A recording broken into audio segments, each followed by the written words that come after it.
సమాంతర సినిమా సృష్టికర్త కళాత్మక చిత్రాల దర్శకుడు శ్యామ్ బెనగల్కు సినీ ప్రపంచం ఘనంగా వీడ్కోలు పలికింది.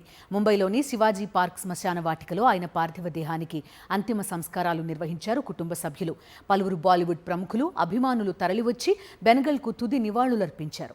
భారతీయ సినిమా భాషా భేదాలు లేకుండా కమర్షియల్ సినిమాల ప్రవాహంలో కొట్టుకుపోతున్న రోజుల్లో ఆ ప్రవాహానికి ఎదురీదినవాడు, ప్యారలల్ సినిమాలకు ఊపిరిపోసినవాడు శ్యామ్ బెనగల్. ఆయన పూర్తి పేరు బెనగళ్ల శ్యామ్ సుందర్రావు. 1934 డిసెంబర్ 14న సికింద్రాబాద్లో పుట్టారు. 90 ఏళ్ల వయసులో సోమవారం ముంబైలో తుదిశ్వాస విడిచారు. దాదర్లోని శివాజీ పార్క్ శ్మశాన వాటికలో శ్యామ్ బెనగల్ పార్థివ దేహానికి అంతిమ సంస్కారాలు నిర్వహించారు కుటుంబ సభ్యులు. మహారాష్ట్ర ప్రభుత్వం అధికారిక లాంఛనాలతో బెనగల్ అంత్యక్రియలు జరిగాయి. రచయితలు గుల్జార్, జావేద్ అఖ్తర్, ఫిల్మ్ మేకర్స్ అశోక్ పండిట్, జోయా అఖ్తర్, హన్సల్ మెహతా, ప్రముఖ నటులు బొమ్మని రాణి, నందితా దాస్, నసీరుద్దీన్ షా, రత్నా పాఠక్, అతుల్ తివారీ, ఐలా అరుణ్, ప్రతీక్ గాంధీ, దివ్యా దత్తా తదితరులు ఆయనకు తుది వీడ్కోలు పలికారు.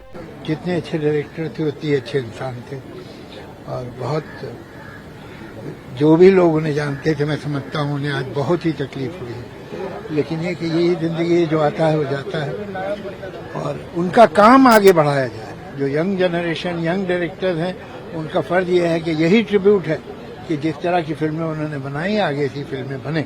I got to learn from him, I got to perform with him, I got to spend time with him, I traveled the world with him. कहाँ घूमे हम लोग साथ में. And I tell you, those were the best days of my life. Shyam Benegal కు ఊహ తెలిసేటప్పటికీ తెలంగాణ ఇంకా నిజాం పాలనలోనే ఉంది. అప్పటి దొరల దౌర్జన్యాలు, పెత్తందారీతనాలు, అట్టడుగు వర్గాల ప్రజల, ముఖ్యంగా స్త్రీల కన్నీటి కథలు ఆయన మనోఫలకంపై చెరగని జ్ఞాపకాలు అయ్యాయి. అందుకే తన మొదటి సినిమా అంకుర్ తెలంగాణ నేపథ్యంలోనే తీశారు. బెనగల్ కు హైదరాబాద్ నగరంతో విడదీయరాని అనుబంధం ఉంది. ఆయన చదువు ఇక్కడే కొనసాగింది. ఉస్మానియా విశ్వవిద్యాలయం పరిధిలోని నిజాం కళాశాల నుంచి ఆర్థిక శాస్త్రంలో పట్టభద్రుడయ్యారు.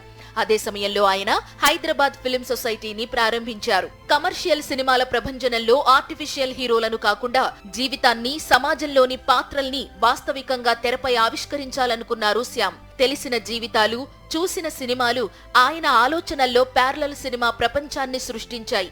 కొత్త కథలు చెప్పాలి, జనం మస్తిష్కాలు కదిలించాలనుకున్న శ్యామ్ బెనగల్ అంకుర్ సినిమాతో భారతీయ సినిమా తెరపై తన సంతకాన్ని పెట్టారు. నిశాంత్, మంథన్, భూమిక వంటి చిత్ర రాజాలతో చెరగని ముద్ర వేసుకున్నారు. అనంత్ నాగ్, షబానా అజ్మీ, నసీరుద్దీన్ షా, ఓంపురి, స్మితా పాటిల్, అమరీష్ పురి లాంటి గొప్ప నటుల్ని కనుగొన్న Columbus Shyam Benegal. Indian talent ను కాన్స్ చిత్రోత్సవాలకు పరిచయం చేశారు. వేశ్యల జీవితాల నేపథ్యంలో బెనగల్ రూపొందించిన మండీ సినిమా ప్రేక్షకులను కదిలించింది. ఇందులో షబానా అజ్మీ, స్మితా పాటిల్ పోటాపోటీగా నటించారు. త్రికాల్, సుహాస్, సర్దారీ బేగం ఇలా ఆయన తీసిన ప్రతి సినిమాది ఓ ప్రత్యేకతే. ఆయన సినిమాల్లో హంగులు, ఆర్భాటాలు, భారీ సెట్లు, గొప్ప తారాగణాలు కనిపించవు. బలమైన కథలు మాత్రమే కనిపిస్తాయి. శాస్త్రీయ దృక్పథం, హేతుబద్ధత ఆయన నమ్మిన జీవిత సూత్రాలు.